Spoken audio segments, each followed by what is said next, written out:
मैं संस्कृताय विद्यार्थी हूँ। आज हम कक्षा 8 की रुचिरा पुस्तक के पंचमा पाठा कंटके नैव कंटकम पाठ का अध्ययन करेंगे। इसका अर्थ है कंटक यानी कांटा, कांटे को कंटके नैव कांटे से ही निकाला जाता है। इसके विषय में कवि ने कुछ लिखा है, कुछ पंक्तियां वो देख लीजिए। मध्य प्रदेश के डिंडोरी जिले में प्रधानों के बीच प्रचलित एक लोक कथा है। यह पंचतंत्र की शैली में रचित है। इस कथा में यह स्पष्ट किया गया है कि संकट में चतुराई और प्रत्युत्पन्न मतित्व यानी उसी समय जो हम बुद्धि से सोचकर निर्णय लेते हैं उसे प्रत्युत्पन्न मति कहते हैं। तो प्रत्युत्पन्न मतित्व से बाहर निकला जा सकता है।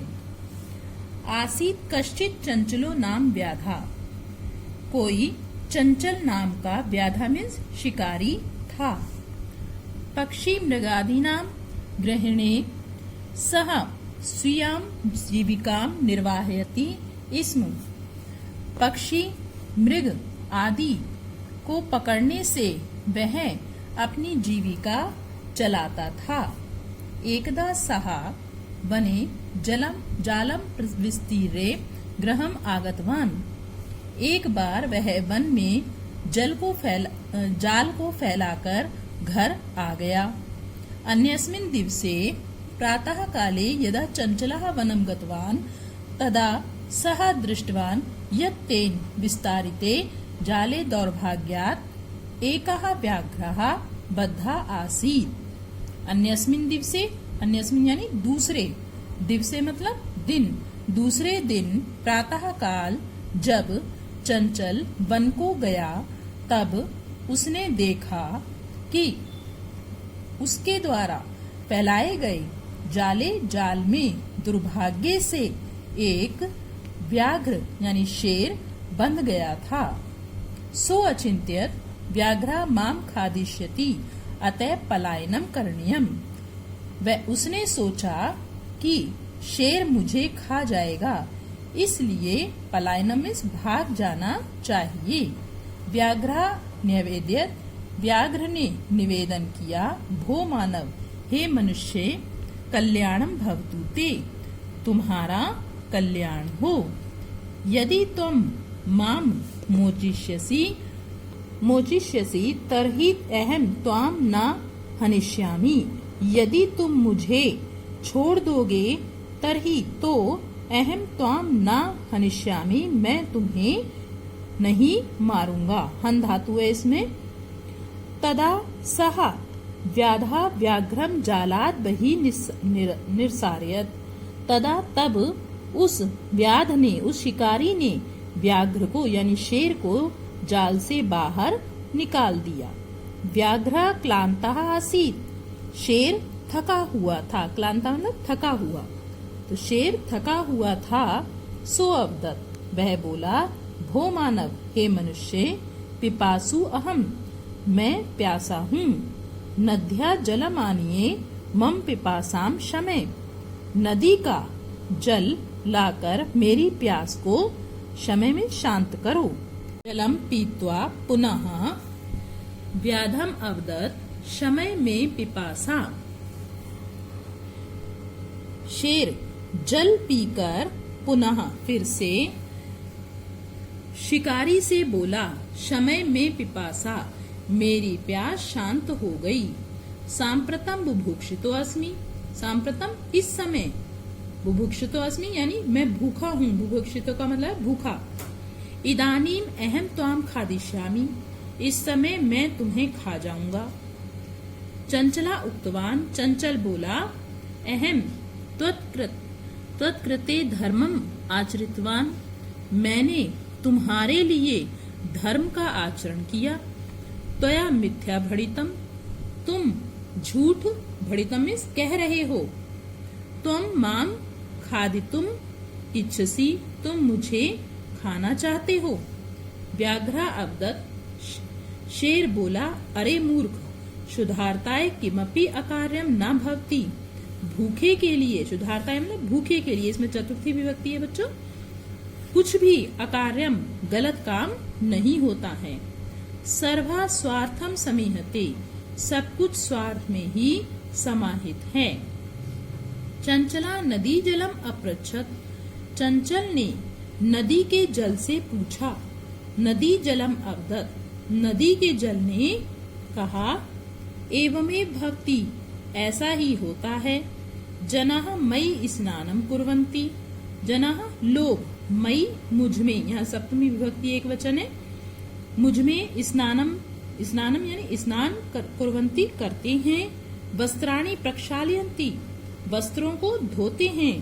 तथा च मल मूत्रादिकम विसृज्य निर्वन्तते, और मलमूत्र आदि का विसर्ज्य मतलब त्याग करते हैं। वस्तुतः सर्वाः स्वार्थ समीहते, वास्तव में सब कुछ स्वार्थ में ही समाहित है।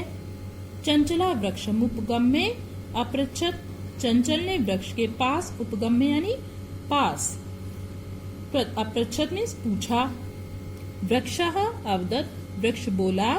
मानवाः, हे मनुष्य, अस्माकं छायायां विरमन्ति, मनुष्य हमारी छाया में आराम करते हैं। अस्माकं फलानि खादन्ति, हमारे फलों को खाते हैं। पुनः कुठारै प्रहरते अस्मभ्याम सर्वदा कष्टम दन्ति, फिर भी कुठारै कुल्हाड़ी से प्रहार करके, प्रहरते मीन्स प्रहार करके हमें हमेशा कष्ट देते हैं। यत्र कुत्रापि छेदनम कुर्वन्ति, जहाँ कहीं भी काट देते हैं। सर्वाः स्वार्थम समीयते, सब कुछ स्वार्थ में ही समाहित है। समीपे एका लोमशिका बद्री गुल्मानाम, पृष्ठे नीलिना एताम वार्ताम शृणोति स्म। समीपे पास में एक लोमशिका लोमड़ी, बद्री गुल्मानाम बेर की झाड़ियों, गुल्मानाम कहते हैं झाड़ी, बेर की झाड़ियों के, पृष्ठे मतलब पीछे, नीलिना मतलब छिपी हुई, एताम वार्ताम इस बात को, शृणोती इसमें सुन रही थी।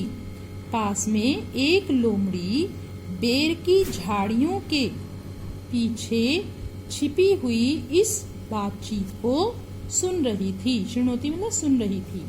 सा सहसा चंचलम उपसृत्य कथयति, वह अचानक चंचल के उपसृत्य में पास जाकर कथयति कहती है। का वार्ता, क्या बात है। माम अपि विज्ञापे, माम मुझे भी, अपि का मतलब भी, मुझे भी विज्ञापे बताओ।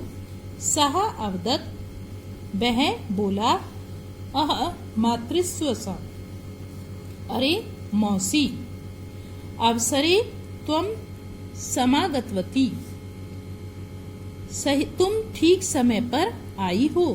मया अस्य व्याघ्रस्य प्राणा रक्षिता, मेरी इस शेर से प्राणों की रक्षा करो। परम एषः मामेव खादितुम इच्छति, परंतु यह मुझे ही खाना चाहता है। अर्थात मैंने क्या किया, इस व्याघ्र की के प्राणों की रक्षा की, उसे जाल से निकाला ना उसने, तो मैंने इस व्याघ्र के प्राणों की रक्षा की, परंतु यह मुझे ही खाना चाहता है।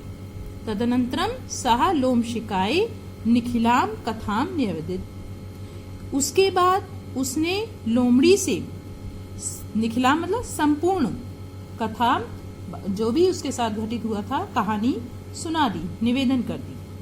लोमशिका चंचलम अकथयत, लोमड़ी ने चंचल से कहा। बाढ़म, ठीक है। तुम जालम प्रसारे, तुम जाल फैलाओ। पुनः साह व्याघ्रम अवदत्, केन प्रकारेण त्वम एतस्मिन् जाले बद्धा इति अहम प्रत्यक्षम द्रष्टुमिच्छामि। फिर से सा व्याघ्रम, वह व्याघ्र से बोली। केन प्रकारेण त्वम, किस प्रकार से तुम इस जाल में बंध गए। इति अहम प्रत्यक्षम दृष्टुमिच्छामि, यह मैं प्रत्यक्षम साक्षात, दृष्टुमिच्छामि देखना चाहती हूँ। कौन बोली? लोमड़ी। किससे बोली? शेर से। व्याघ्रः तद वृत्तांतम प्रदर्शयितुम तस्मिन् जाले प्राविशत। शेर उस समाचार को देखने के लिए उस जाल दिखाने के लिए प्रदर्शित में दिखाने के लिए उस जाल में घुस गया। लोमशिका पुनः कथयत। लोमड़ी ने फिर से कहा। संप्रति पुनः पुनः कूर्दनम कृत्वा दर्शे। संप्रति इस समय बार बार कूद करके दिखाओ। सह तथैव समाचरेत। उसने वैसा ही आचरण किया। अनारतनम कूर्दनेन सह शांतः अभवत्। अनारतम मतलब लगातार, कूर्दनेन कूदने से, सह शांता वह शांता में थक गया। लगातार कूदने से वह थक गया। जाले बद्धः सः व्याघ्रः क्लान्तः सन् निस्सहाय भूत्वा तत्र अपतत्। जाल में बंधा हुआ वह शेर क्लांता में थका होने के कारण, सन का मतलब होने से, थका होने से निस्सहाय यानी असहाय भूत्वा में होकर, तत्र वहां, अपतत गिर गया। जाल में बंधा होने से वह शेर थका हुआ होकर, असहाय होकर वहां गिर गया। प्राण भिक्षा में चा अयाचत। चा का मतलब और प्राणों की भिक्षा सी मांगने लगा। लोमशिका व्याघ्रम अवदत्। लोमड़ी ने व्याघ्र से कहा। सत्यम त्वया भणितम। तुमने सत्य कहा। सर्वाः स्वार्थम समीयते। सब कुछ स्वार्थ में ही समाहित है। अब इस पाठ के शब्दार्थ देख लेते हैं बच्चों। व्याधः शिकारी या बहेलिया। स्वीयाम स्वयं की। दौर्भाग्यात दुर्भाग्य से। बद्धा बंधा हुआ। पलायनम पलायन करना या भाग जाना। न्यवेद्यत निधन अवेद्यत। यहाँ पे यण संधि है, ई के स्थान पे या हो गया है तो ना आधा रह जाता है और दोनों को जोड़कर बना न्यवेद्यत। निवेदन किया। मोचयिष्यसि मुक्त करोगे या छुड़ाओगे। निर्सारयत निधन असारयत। यहाँ पर विसर्ग संधि हो गई है, र का विसर्ग हो गया है। निकाला। क्लांतः थका हुआ। पिपासु प्यासा। शमय शांत करो या मिटाओ। बुभुक्षिता भूखा। भणितम कहा। प्रक्षालयन्ति धोते हैं। विसृज्य छोड़कर। निवर्तन्ते चले जाते हैं या लौटते हैं। उपगम्य पास जाकर। विरमन्ति विश्राम करते हैं। कुठारई कुल्हाड़ियों से। प्रहृते प्रहार करके। छेदनम काटना। लोमशिका लोमड़ी। निलीना छुपी हुई। उपसृत्य समीप जाकर या पास जाकर। मातृस्व हे मौसी। संबोधनवाचक चिन्ह लगा हुआ है इसलिए यहाँ पे हे लगाया है। समागतवती पधारी या आई। निखिलाम संपूर्ण या पूरी। बाढ़म ठीक है या अच्छा। प्रत्यक्षम अपने समक्ष या अपने सामने। वृत्तांतम पूरी कहानी। प्रदर्शयितुम प्रदर्शन करने के लिए। प्राविशत प्रधन अविशत। यहाँ पे दीर्घ संधि है, अ और आ मिलके दीर्घ हो गया है। प्राविशत प्रवेश किया। कूर्दनम उछल कूद। अनारतम लगातार। शांतः थका हुआ। प्रत्यावर्तत प्रति धन आ धन अवर्तत। यहाँ पे पहले प्रति और आ में यण संधि हुई है, ई के स्थान पे या हो जाता है और फिर यहाँ पे बाद में आ और आ मिलकर दीर्घ संधि हुई है। तो यहाँ पहले यण संधि और बाद में दीर्घ संधि हुई है, दो संधि हुई है। प्रत्यावर्तत का मतलब होता है लौट आया। पहला प्रश्न है एक पदेन उत्तरम लिखत, यानी वन वर्ड में आपको इन प्रश्नों का उत्तर देना है। पहला प्रश्न है व्याधस्य नाम किम आसीत्। बहेलिये का क्या नाम था? तो आप लिखेंगे चंचलाः, यानी चंचल। दूसरा है चंचलाः व्याघ्रम कुत्र दृष्टवान। चंचल ने व्याघ्र को कहाँ देखा, बने, या आप जाले भी लिख सकते हो, ब्रैकेट में जाले और वन में देखा। कस्मै किमपि अकार्यम न भवति। क्या चीज होती है ऐसी जो बिना किसी कारण के नहीं होती, शुद्धार्ताए, यानी कि भूख के लिए कुछ भी ना करने योग्य नहीं होता। भूखा व्यक्ति कुछ भी कर सकता है। तो आप इसका आंसर लिखेंगे शुद्धार्ताए। बद्री गुल्मानाम पृष्ठे का नीलिना आसीत, तो बेर की झाड़ियों के पीछे कौन छिपी हुई थी? लोम शिका, यानी लोमड़ी। तो ये वन वर्ड में आंसर है आपका लोम शिका। सर्वः किम समीहते, सब कुछ किस में समाहित है? स्वार्थम, यानी स्वार्थ में। तो सर्वम सर्वः किम समीहते? स्वार्थम। अगला है निस्सहायो व्याधः किमयाचत, असहाय होकर व्याध ने क्या मांगा?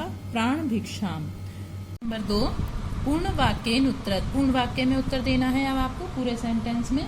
तो पहला प्रश्न है चंचलेन वने किम कृतम, चंचल ने वन में क्या किया? तो आंसर है चंचलेन वने जालम विस्तारितम, चंचल ने वन में जाल को फैलाया। दूसरा प्रश्न है व्याघ्रस्य पिपासा कथम शांता अभवत, व्याघ्रस्य यानी शेर की प्यास कैसे शांत हो गई?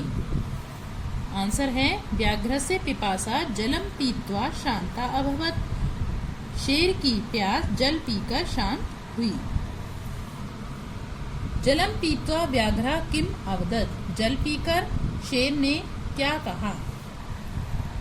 इसका आंसर है जलम पीत्वा व्याघ्र अवदत, जल पीकर शेर बोला सांप्रतम बुभुक्षितो अस्मि, अब मैं भूखा हूँ। इदानीम अहम त्वाम खादिष्यामि, अब मैं तुम्हें खाऊंगा। अगला प्रश्न है चंचलः मातृस्वसा इति काम संबोधितवान, चंचल ने मातृस्वसा ऐसा किसको संबोधित किया? इसका आंसर है चंचलः मातृस्वसा इति लोम शिकाम संबोधिताम, चंचल ने मातृस्वसा यह लोम शिका यानी लोमड़ी को संबोधित किया। जाले पुनः बद्धम व्याघ्रम दृष्ट्वा व्याधः किम अकरोत्, जाल में फिर से बंधा हुआ शेर को देखकर बहेलिये ने क्या किया? आंसर है जाले पुनः बद्धम व्याघ्रम दृष्ट्वा व्याधः प्रसन्ना भूत्वा गृहं प्रत्यावर्तत, जाल में फिर से बंधा हुआ व्याघ्र को देखकर बहेलिया प्रसन्न होकर घर को लौट आया। प्रश्न नंबर 3, अधोलिखितानि वाक्यानि कहा क कम काम प्रति कथयति, नीचे लिखे हुए वाक्य किसने किसके प्रति कहे हैं? यथा एक उदाहरण दे रहे हैं इदानीम अहम त्वाम खादिष्यामि, अब मैं तुम्हें खा जाऊंगा। तो ऊपर लिखा हुआ कहा और का, ये पुल्लिंग का है और ये स्त्रीलिंग का है, ये पुल्लिंग का है और ये स्त्रीलिंग का है। तो किसने किसके प्रति कहा है? ये कहा है व्याघ्र ने, यानी शेर ने व्याध के प्रति, शिकारी के प्रति। का नंबर है कल्याणम भवतु ते, तुम्हारा कल्याण हो, ये किसने कहा? व्याघ्रा, व्याघ्र ने व्याधम, ये द्वितीय विभक्ति है, व्याधम व्याध के प्रति। जनाः मयि स्नानम कुर्वन्ति, ये किसने कहा? नदी जलम, नदी के जल ने व्याधम व्याध को। अहम त्वत्कृते धर्मम आचरितवान त्वया मिथ्या भणितम, मैंने तुम्हारे लिए धर्म का आचरण किया, तुम झूठ बोल रहे हो। चंचला, चंचल ने कहा व्याघ्र को। यत्र कुत्रापि छेदनम कुर्वन्ति, जहाँ कहीं से काट देते हैं, किसने कहा? वृक्षः व्याघ्रम, व्याध से। संप्रति पुनः पुनः कूर्दनम कृत्वा दृश्ये, अब बार बार कूद करके दिखाओ, किसने कहा था? लोमशिका यानी लोमड़ी ने, किससे? व्याघ्र से। प्रश्न नंबर 4 है रेखांकित पदमाध्यत्ते प्रश्न निर्माणम करो, ये रेखांकित पद दिए हुए हैं आपको सेंटेंस में, अंडरलाइन किया हुआ है, तो इनके स्थान पर आपको प्रश्न निर्माण करना है। व्याधः व्याघ्रम जलात् बहि निसारयत, व्याध ने व्याघ्र को जाल से बाहर निकाल दिया। तो इसका प्रश्न क्या बनेगा? जाल से, यहाँ पंचमी विभक्ति का प्रयोग करेंगे। इसका आंसर है व्याधः व्याघ्रम कस्मात् बहि निसारयत, व्याध ने व्याघ्र को किससे बाहर निकाल दिया। तो पंचमी विभक्ति का प्रयोग किया गया है जब कोई वस्तु किसी दूसरी वस्तु से दूर होती है तो उसमें पंचमी विभक्ति का प्रयोग किया जाता है। तो जाल से उसमें पंचमी विभक्ति का प्रयोग किया। यहाँ प्रश्न में भी पंचमी विभक्ति का प्रयोग करेंगे और प्रश्नवाचक चिन्ह लगाएंगे। दूसरा है चंचलः वृक्षम उपगम्ये अपृच्छत्। चंचल ने वृक्ष के पास जाकर पूछा। तो वृक्ष के उपगम्ये पास के अर्थ में यहाँ पे द्वितीय विभक्ति का वृक्षम में प्रयोग किया गया है। इसका प्रश्न बनेगा चंचलः कम उपगम्ये अपृच्छत्। चंचल ने किसके पास जाकर पूछा। अगला है व्याघ्रः लोम शिकाय निखिलाम कथाम निवेदयत्। व्याघ्र ने लोमड़ी से संपूर्ण कथा निवेदन की। इसका प्रश्न बनाएंगे व्याघ्रः कस्मै किससे निखिलाम कथाम निवेदयत्। व्याघ्रः कस्मै निखिलाम कथाम निवेदयत्। प्रश्नवाचक चिन्ह लगा देंगे प्रश्न लिखकर। फिर अगला है मानवः वृक्षाणाम छायायाम विरमन्ति। मनुष्य वृक्षों की छाया में आराम करते हैं। तो इसका प्रश्न क्या बनेगा मानवः केशाम छायायाम विरमन्ति। वृक्षों की षष्ठी विभक्ति बहुवचन है तो षष्ठी विभक्ति बहुवचन का ही आप यहाँ पर प्रश्न लगाएंगे। मानवः केशाम आएगा, छायाम विरमन्ति, फिर प्रश्नवाचक चिन्ह लगा देंगे। व्याघ्रः नद्यः जलेन व्याधस्य पिपासां शमयत्। व्याघ्र ने नदी के जल से व्याघ्र की प्यास शांत की। तो यहाँ षष्ठी विभक्ति है नद्या, षष्ठी विभक्ति एक वचन का रूप है तो प्रश्न में भी षष्ठी विभक्ति एक वचन लगाएंगे। प्रश्न देखिए व्याघ्रः कस्यः जलेन व्याधस्य पिपासां शमयत्। तो कस्यः षष्ठी विभक्ति का प्रयोग किया गया है, स्त्रीलिंग में है नदी शब्द इसलिए स्त्रीलिंग का यहाँ कस्यः प्रयोग किया गया है और प्रश्नवाचक चिन्ह लगा देंगे। अगला प्रश्न है प्रश्न नंबर 5। मंजुषाता पदानि चित्वा कथाम पूरयत्। मंजुषा से पदों को चुनकर कथा को पूरा करना है। यहाँ पे क्रम से आपको मंजुषा में शब्द दिए हुए हैं, इन्हीं शब्दों को यहाँ मैंने भर भी दिया है तो आप देखेंगे। एकस्मिन् वने एका वृद्धा व्याघ्रा आसीत्। एक वन में एक बूढ़ा व्याघ्र था। सः एकदा व्याधेन विस्तारिते जाले बद्धा अभवत्। वह एक बार बहेलिये के द्वारा फैलाए गए जाल में बंधा हुआ था। सः बहुप्रयासं कृतवान्। उसने बहुत प्रयत्न किया किंतु जालात् मुक्ता न अभवत्। किंतु जाल से मुक्त नहीं हुआ। अकस्मात् तत्र एकः मूषकः समागच्छत्। अकस्मात् अचानक वहाँ एक चूहा आ गया। बद्धं व्याघ्रं दृष्ट्वा सः तम अवदत्। बंधे हुए व्याघ्र को देखकर उसने उससे कहा अहवाले बद्धा, आप जाल में बंध गए हैं। अहम त्वां मोचितुम इच्छामि, मैं तुम्हें छुड़ाना चाहता हूँ। तच्छ्रुत्वा व्याघ्र साट्टहासम् अवदत्। उसको सुनकर व्याघ्र ने जोर से हंसकर बोला अरे त्वं क्षुद्रः जीवः मम साहाय्यं करिष्यसि। अरे तुम छोटे से जीव मेरी सहायता करोगे। यदि त्वं मां मोचिष्यसि तर्हि अहं त्वां न हनिष्यामि। यदि तुम मुझे छुड़ा दोगे तो मैं तुम्हें नहीं मारूंगा। मूषका स्वकीयै लघुदन्तै तज्जालस्य कर्तनं कृत्वा तं व्याघ्रं बहिः कृतवान्। मूषकः चूहे ने अपने छोटे से दांतों से उसके जाल को काटकर के उस व्याघ्र को बाहर कर दिया। प्रश्न नंबर 6 है यथा निर्देशम उत्तरत्। जैसा निर्देश दिया जा रहा है इन सेंटेंस में वैसा आपको उत्तर देना है। पहला है सः लोम शिकाय सर्वां कथाम निवेदयत्। उसने लोमड़ी से सारी कथा निवेदन की। अस्मिन् वाक्ये विशेषण पदम किम। इस वाक्य में विशेषण पद क्या है। विशेषण पद क्या होता है बच्चों, जो संज्ञा की विशेषता बताता है। तो संज्ञा की विशेषता बताने वाला विशेषण कहलाता है। यहाँ पर सर्वाम शब्द जो है संज्ञा की विशेषता बता रहा है।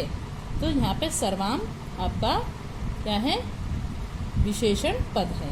दूसरा है ख, अहम त्वत्कृते धर्मम आचरितवान, मैंने तुम्हारे लिए धर्म का आचरण किया। अत्र अहम इति सर्वनाम पदम कस्मै प्रयुक्तम, यहाँ मैं जो सर्वनाम पद प्रयोग किया गया है वो किसके लिए किया गया है? वो किया गया है चंचलाय यानी चंचल के लिए। चंचल ने उस व्याघ्र को जाल से बाहर निकाला था, तो यहाँ पे लिखेंगे आप चंचलाय। फिर है ग, सर्वः स्वार्थम समीहते, सब कुछ स्वार्थ में समाहित है। इस वाक्य में कर्तृपद क्या है? सर्वः, यहाँ पे आप लिखेंगे सर्वा, सब कुछ। अगला है घ नंबर, सा सहसा चंचलम उपसृत्य कथयति वाक्यात् एकम अव्ययपदम चित्वा लिखत। उसने अचानक चंचल के पास जाकर कहती है, वाक्य में एक अव्यय पद को चुनकर लिखना है। तो इसमें अव्यय पद क्या है? जिसका रूप नहीं बदलता। तो यहाँ पर रूप नहीं बदलता, केवल सहसा शब्द जो है ये अव्यय पद है। ठीक है, तो सहसा शब्द किसी भी विभक्ति वचन पुरुष में सहसा ही लिखा जाता है हमेशा, इसका कोई रूप नहीं बनता, ये ऐसे ही लिखा जाता है। तो ये सहसा जो है अव्यय पद है। अगला है का वार्ता, कौन सी बात? माम अपि विज्ञापे, मुझे भी बताओ। अस्मिन् वाक्ये क्रियापदम किम, इस वाक्य में क्रियापद कौन सा है? क्रियापद से पदम परिचम लिखत, क्रियापद का पद परिचय भी लिखें। तो यहाँ पर क्रियापद है विज्ञापे, क्रिया यानी जो कार्य होता है उसको हम बोलते हैं संस्कृत में क्रिया, क्रियापद। तो यहाँ पर है वी तो है उपसर्ग, इसको आपको पद परिचय करना है, यानी इसका पूरा डिटेल देनी है। तो इसमें हो गया वी उपसर्ग, क्या इसमें धातु लगी और ऋणिच प्रत्यय लगा। ठीक है, ऋणिच प्रत्यय, और ये लोट लकार का है। लोट लकार मध्यम पुरुष एक वचन, ये इसकी डिटेल है। ठीक है, तो ये इसका पूरा विज्ञापे का पद परिचय है, ये कैसे कैसे बना है। अगला प्रश्न है प्रश्न नंबर 7, उदाहरणानुसारम रिक्त स्थानानि पूरयत, उदाहरण के अनुसार रिक्त स्थान पूरा करें। एक वचन, द्विवचन और बहुवचन। उदाहरण दिया है मातृ प्रथमा, मातृ के प्रथमा में माता, मातरौ, मात्रा। अब स्वश्री के पद प्रथमा में लिखेंगे, सेम ऐसे ही बनेंगे। स्वसा जैसे माता बना स्वसा, स्वसारौ जैसे मातरौ बना स्वसारौ, और मात्रा बना स्वसाराः। फिर मातृ के तृतीया में आपको दिखाए हैं लिखकर मात्रा, मातृभ्याम, मातृभी। तो आप स्वश्री के तृतीया में लिखेंगे स्वश्री, स्वश्रिसा, स्वश्रीभ्याम, स्वश्रीभी। स्वश्री के सप्तमी विभक्ति के दे रखे हैं आपको स्वसरी, स्वश्रोहो, स्वश्रीषु। तो आपको अब माता के लिखने हैं सप्तमी विभक्ति के मातृ, मात्रोहो और मातृषु। स्वश्री के षष्ठी विभक्ति के दे रखे हैं स्वसुः, स्वश्रोः, स्वश्रीणाम। मातृ के लिखेंगे षष्ठी के मातुः, मात्रोः, मातृणाम। देखिए 2 बार री घुमा हुआ है, ये डबल री है, तो मातृणाम। अगला पार्ट है इसका धातु प्रत्ययम च लिखत, धातु और प्रत्यय लिखना है। पदानी पद दिए हुए हैं, धातु दी हुई है और प्रत्यय दिए हुए हैं। पहला आपको डन है इसमें किया हुआ है, यथा गंतुम।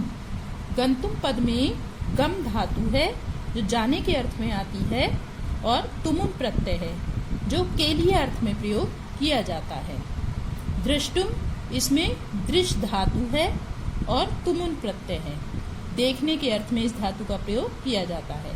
करणीयम, यहाँ क्री धातु है, क्री का अर्थ होता है करना, और अनियर प्रत्यय लगा है यहाँ पर, तो ये भी चाहिए अर्थ में प्रयोग किया जाता है।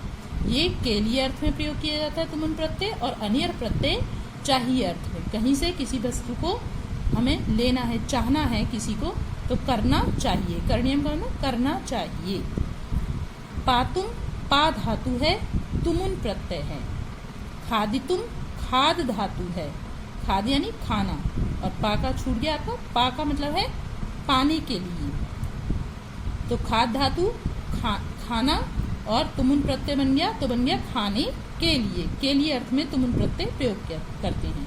कृत्वा, यहाँ क्री धातु है, क्री का मतलब करना, और कत्वा का मतलब होता है करके के अर्थ में कत्वा प्रत्यय का प्रयोग किया जाता है। जैसे कृत्वा का मतलब होता करके, एक काम करके दूसरा काम किया जाता है, तो वहां पर दो कार्यों में से एक कार्य में कत्वा प्रत्यय का प्रयोग किया जाता है, तो क्री धन कत्वा।